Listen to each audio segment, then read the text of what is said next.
Ciao, bella, bellissimo, ragazzini, ravioli. This one, I'm talking all about fun. So there are many forms of fun, but I ain't interested in many forms. I'm interested in type 1 and type 2 fun. Now, I can't remember which one's which, and to be honest, the way I normally roll with these things is pretty off the cuff. I might just Google stuff every now and then, but generally I don't. So, for the principle of this, we're going to call type 1 fun pub fun. Yeah? So, cheap forms of entertainment. And I don't mean cheap in terms of financial, I mean in terms of lower quality. So, imagine food.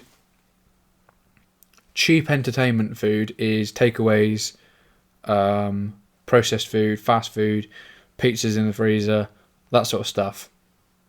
They're enjoyable. They're a nice treat once in a while. And they might make you feel good temporarily. Yeah, like a tub of Ben & Jerry's, which I have in the freezer now, I remember. And, oh, fucking hell. It's that new one, that banoffee pie one. Oh, Jesus, it's good. If you haven't tried it, just, especially if you like banoffee pie, you go, why'd you have to remind me? I got that in the freezer. And type 2 fun.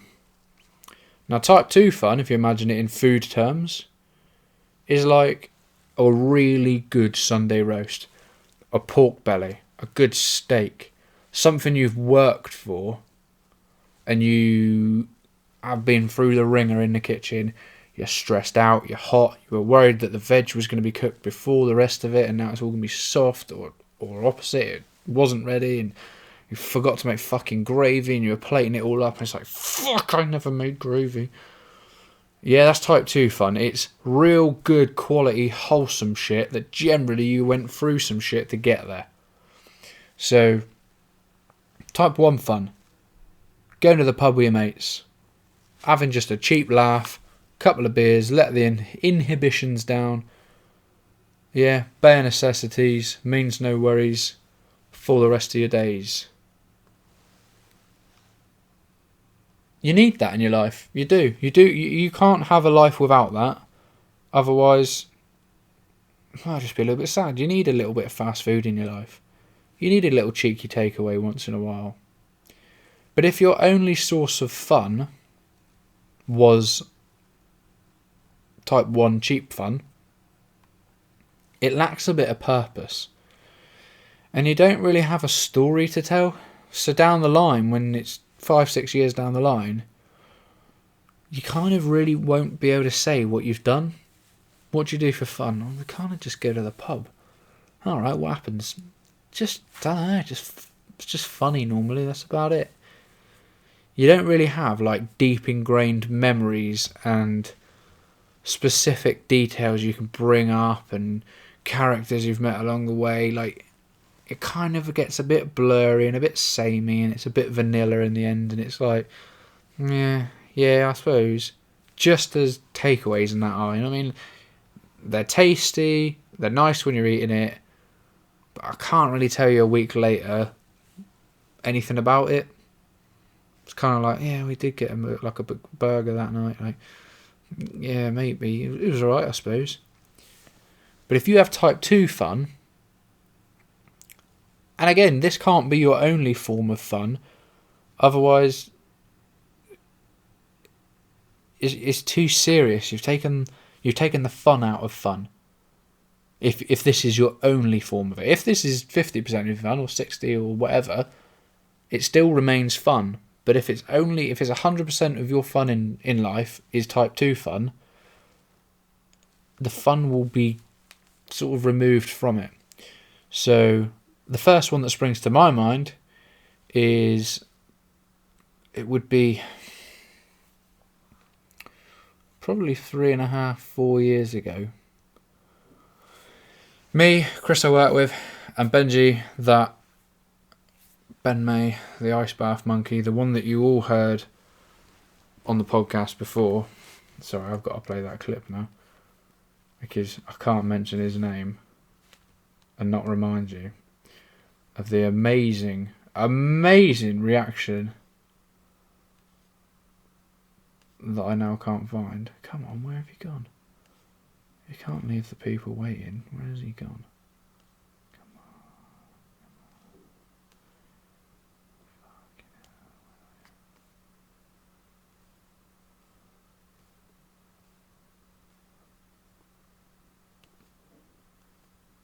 on. I am looking for it, I promise. It's worth the wait. I'm going to put you on pause a minute while I find this. Right, we're back. I found him.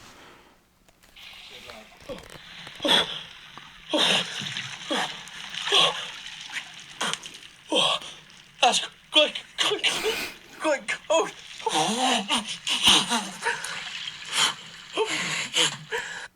Yeah, that guy. So me, Chris and him, we jumped in my van and we drove to Scotland. Which, here to Fort William, is basically 12 hours exactly. By the time you have a couple of stops to just stretch your legs and grab a quick coffee and carry on again, yeah, it's 12 hours to the minute near enough to get from here to the car park at the bottom of Ben Nevis. Which isn't too bad, actually. It's not a bad drive. So yeah, about 4 years ago, we went up there. Neither of those boys have been there before. I've been there once. And me and my little weird brain sort of remembered it all pretty much to every last little detail. Even though I didn't really pay much attention when I was there. I just kind of knew. I'm a bit of a homing pigeon. I kind of just have this weird little thing where I know where stuff is. So we decided we'd have a crack at Ben Nevis. And I kind of had this little alternative route tucked up my sleeve. And I was just sort of holding it until we got a bit closer so I could sort of gauge responses and reactions from people. And about, I guess it is about halfway up, the path goes right, and then there's this just little like goat track looking thing that just drifts off to the left into infinity. So I said to the lads, like, right, we can go up the tourist track, the one we're currently on. We can queue up with all these people and dawdle our way to the top. Or, if you feel like pushing it a bit, I do know an alternative route. It's going to be a bit tricky, not necessarily going to be the most pleasant, but I'm sure if you put your trust in me, you'll be glad that we went with that option. Whether it was naivety or I don't know what it was, they were both just like, yeah, okay, let's do that. I was like, fuck, really? That was easier than I thought. So we did that. And some of you may know this and some of you may not. With Ben Nevis, you can peel off, head round it clockwise from the main track, and you come to a nice big valley thing on the back of it, below the north face of Ben Nevis. Now the north face is pretty sheer drop, right? Like you're standing down in this valley, looking up at it, like fucking hell. That's just like sheer rock face right to the top. It's a fucking long way up. But to get up there, you have to do this like boulder scramble up this big valley ridgeline doofer. They call the arete, the North Face Arete, Arete. Now, Chris is not good with heights. Ben is a bit better. Still not amazing. I have a weird brain, so I'm kind of exempt from this one. But it was already snowing. It was already windy, like proper windy as well. And the snow had kind of turned into like haily sleet. I had the dog with me, which to be fair, he didn't give a shit. He was happy as Larry. He's like, fuck it, let's keep walking. So we were like, right, we got to go up there. It's too late now. We'd already walked like an hour and a half out of our way to get to that bit. So right, we've got to go up this thing, up this boulder scramble, which is pretty hairy looking. And then we just walk along the ridge and we're there. And just up the back of the mountain and we're there. Alright, cool, yeah, no worries. We got about a third of the way up. The wind picked right up. This sleet was just driving into us. Ear is like throbbing. My left ear is just throbbing with this icy hail just hammering into my ear. The dog's like cowering next to my leg trying to get shelter. He's looking at me like, you fucking mental, mate. Ah, you're alright, mate. So I sort of like scooped him up in the end and just sort of wrapped him up a bit and kind of like climbed while keeping him covered. So he, like, as soon as I sort of sheltered him a bit, he was happy as Larry. It's just, any of you like animal cruelty brigade, chill out. Like, I looked after him. He's fine. Chris at this point had twigged, shit, that's a long way down, like a really long way down, and it was a lot steeper when you get onto it than it actually looked from a distance. So his approach was, fuck this, I'll meet you at the top. I'm getting off of this fucking like cliff face. Ben wasn't far behind him. He was like, I'm not enjoying this. Whereas I was frozen and exhausted, so I sort of like had to just plod at my own pace. So those two just took off for that, right, and get to the top.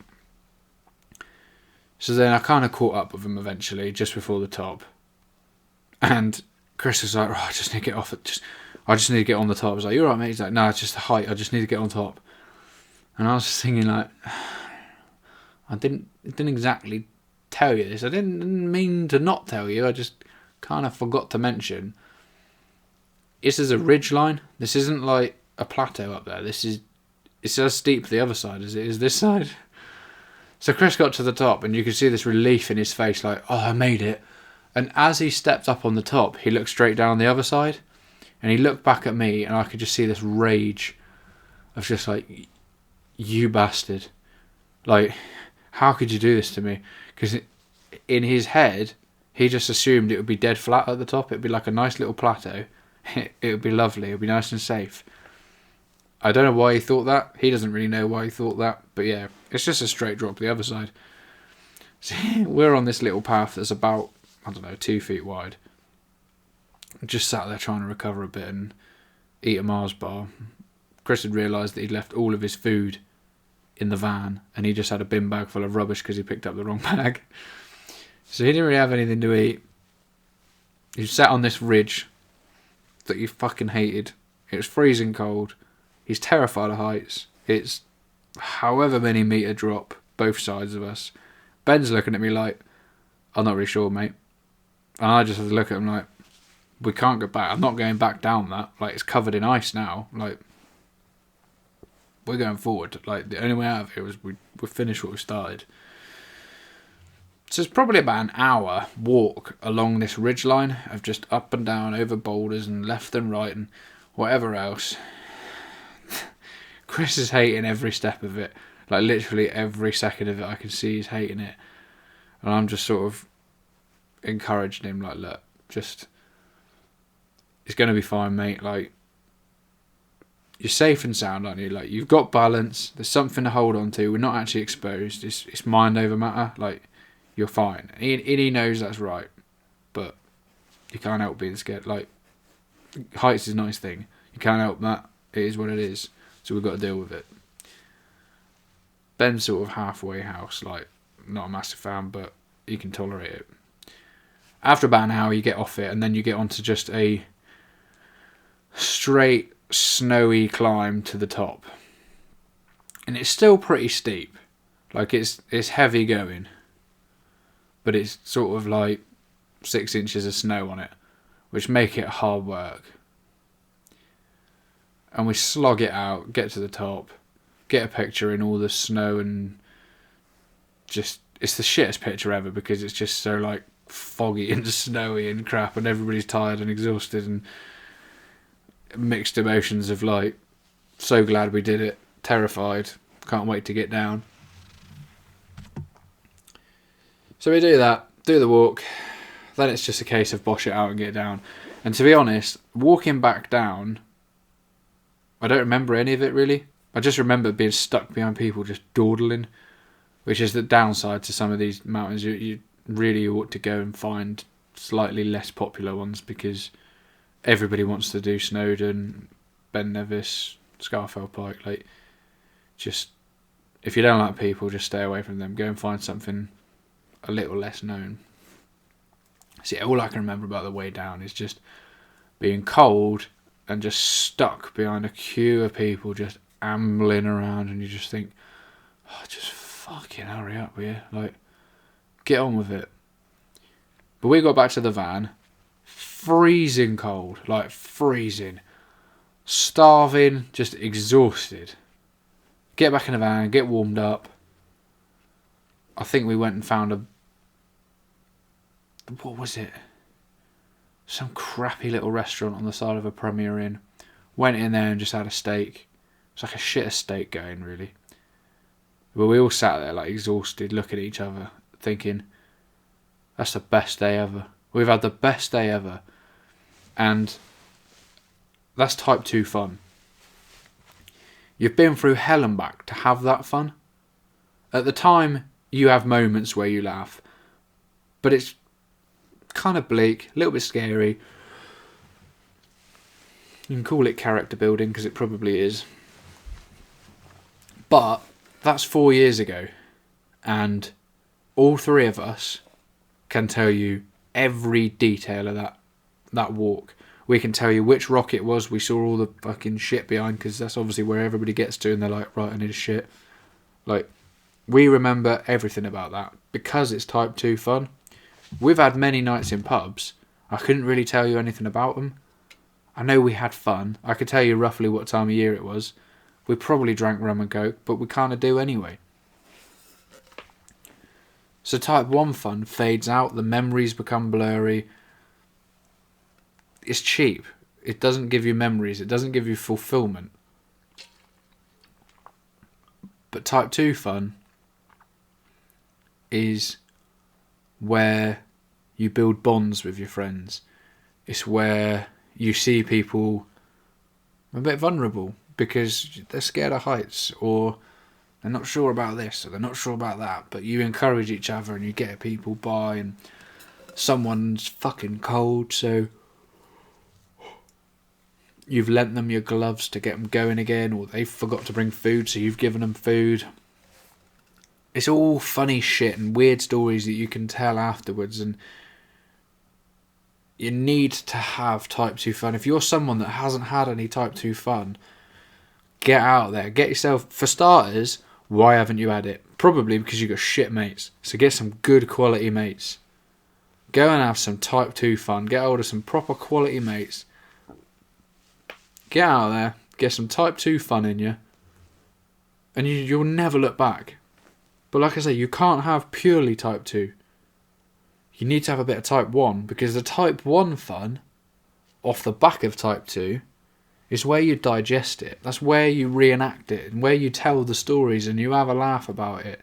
And we'll still do it now. We'll still get a few drinks, sit around a table, and we'll laugh about the time we went up Ben Nevis. We'll laugh about the time that Chris got to the top of it before everybody because he was sick of it, and realised it's just a fucking straight ridge. And the anger in his eyes when he looked at me like, why didn't you fucking tell me? I think, well, you didn't ask. I know if I'd have told you, you wouldn't have wanted to do it. But I knew you would be happy, and I knew you wouldn't regret it.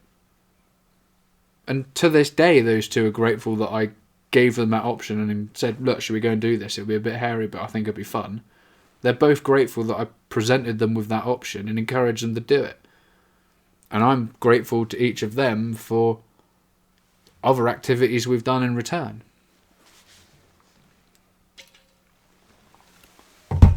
You've got to have type 2 fun. Like, we went sailing back in the summer. Chris's wife's friends with people that own a boat that they keep it out in Turkey, so we went sailing. And again, it's type 2 fun, because no, we're not sat in a pub getting pissed up, having a laugh and doing karaoke. We don't really want to. We'll have a couple of beers on the boat and digest the fun we've had and reminisce about it. But we get out there. We got into this tiny little cove that I've no idea where it is. I just know the bloke's called Yasser, and he's got a really cool collie that comes out and meets you. They make fresh bread every morning, and it costs you 40, whatever the fuck the currency is, I can't even remember. But we had an afternoon there where the weather was bad. But it wasn't bad, it's just the seas were a bit rough, so we just stayed sheltered in there. So me and Chris, Ben was knackered, so he had a nap. Me and Chris were like, fuck it, let's go for a walk, shall we? Went for a little walk. I was like, I need to stretch my legs properly, we've been stuck on a boat. I'm in fucking flip-flops, but it's like, right, let's cut up this little path in the trees. It's probably like a rabbit track. It's not even a path. I was like, well, we'll just figure it out. And it's pretty much straight up, near enough. Found a load of beehives. So it's like looking around all these beehives. And we just pop out on this rock at the top of this cliff. It's like the view is insane. Like absolutely incredible. And it's like, you got to have this type 2 fun. Chris is again like, height's not a massive fan. But he's loving it, I'm loving it. Good old stretch of our legs. In fucking flip-flops because we never really anticipated it. Come back, meet Ben in the bar. Like, right, we're going for a walk later. Went and had another recce at the other side of the valley. Like, cool, that's a bit steeper. Me and Ben had a little scope out. Then the next morning, because it was still a bit choppy, we were hanging around till midday. There's a big old... We figured it was a telegraph pole, but actually it turned out to be a flagpole. At the top of this cliff. Like, fucking miles up. Hell of a long way up. But the three of us are just like, well, let's just bosh it out and go and have a look, shall we? But again, it's like, Chris hates heights. And we're free climbing up some rocks that probably ought to have ropes on and whatever else. Like, if you slip, you're somewhat fucked, really. We're in a pretty exposed position. But kind of like, well, let's not just push people out of their zones too badly. But it was like a 3-hour hike in the blazing heat in Turkey to the top of this thing just to have a look at a pole that turned out to be a flagpole. But the best views ever. Fucking exhausted. Drank all our water. Boiling hot. Blisters. Trashed our shoes. Like, kind of wasn't really that much fun on the way up because you're exhausted and it's fucking scorching hot. But you get back and you get back to the boat and you're chatting about it and you have a couple of beers and you're like, oh yeah, we saw that and did that. Oh, I remember when you slipped and you got prickle in your ass. Like, all those stupid little things come back out of it again. But those are the stories that, if you come to me and ask me in 40 years' time, do you remember when you went up Ben Nevis? Yes, I remember everything. Do you remember when you went and hiked up that mountain in Turkey? Yep. Or cliff, whatever you want to call it. Yeah, I remember it. I remember every single step of it. Like, you've got to have this type 2 fun. It's character building. It's bond building. Yeah, friendships will be way better for it. If you're just sitting in a beer garden every time that it's a fucking bank holiday, and you're like, well, let's go and have a few beers in the beer garden, you've got nothing you're going to look back on in life. Nothing. Not one fucking thing that you'll look back at and go, yeah, I'm glad we did that. That was fun, that. It'd just be, what did you do on bank holiday in 2018? Don't know, probably sat in a beer garden. Whereas I'll be able to go, well, I was doing that. It was me, whoever went and did that thing. That's exactly what I did on that day. And it was brilliant fun, and it was cold, or it was freezing, or it was really hot, or whatever. Went surfing and nearly fucking drowned. Like, you got to be careful. You don't want to go putting yourself in harm's way too much. But the closer you get to it, generally, the more fun you have. In hindsight. Yeah, getting caught in riptides and shit. Like, it's not encouraged. But these random things happen. And you look back and you're like, was kind of funny because I did think for a second there I was just a goner. I didn't know where I was going to end up. But like, it kind of works out all rosy in the end, and it's like, wasn't so bad, was it? You've got to have type 2 fun. But you've got to have type 1 fun. But if you have purely type 2 without any type 1, when are you reflecting on it? When are you stewing on it? When are you having a laugh about the stupid things you got up to? You've got to have that silly downtime to make the most of the type 2. But don't just be a type 1 person. because you're missing out. Go and do jiu-jitsu. It's the most fun you'll have while you've got someone like sat on the side of your head and you can't really breathe. But you leave with a big old smile on your face. It doesn't make any sense. But it does. Go and get in an ice bath at 2 degrees. It's brutal, but it's the most fun you'll have. It's wicked. But yeah, it's just my take on it. Type 1, type 2. You need a good amount of both. Me personally, I lean more like sort of 75-25 type 2. That's just balance that suits me nicely. Some of you might be 50-50. Some of you might be 60-40. Just figure it out yourself. But get some type 2 in you. Go and do some shit, because I promise you won't regret it. But that's fun. As usual, podcast, find me on Instagram. Message me anything you want to know. Message me any suggestions. Message me if you like this podcast. Message me if you don't like this podcast. If you could really be helpful though, if you don't like this podcast, leave a comment. Like, comment on my posts and stuff, because that will really help the algorithm out. So if you feel passionate that you fucking hate me, do me a favour and comment on it. Or even share it to your story saying how much you hate it. That would really help. Peace. Right. Goodbye. Thank you people that like it though. Goodbye.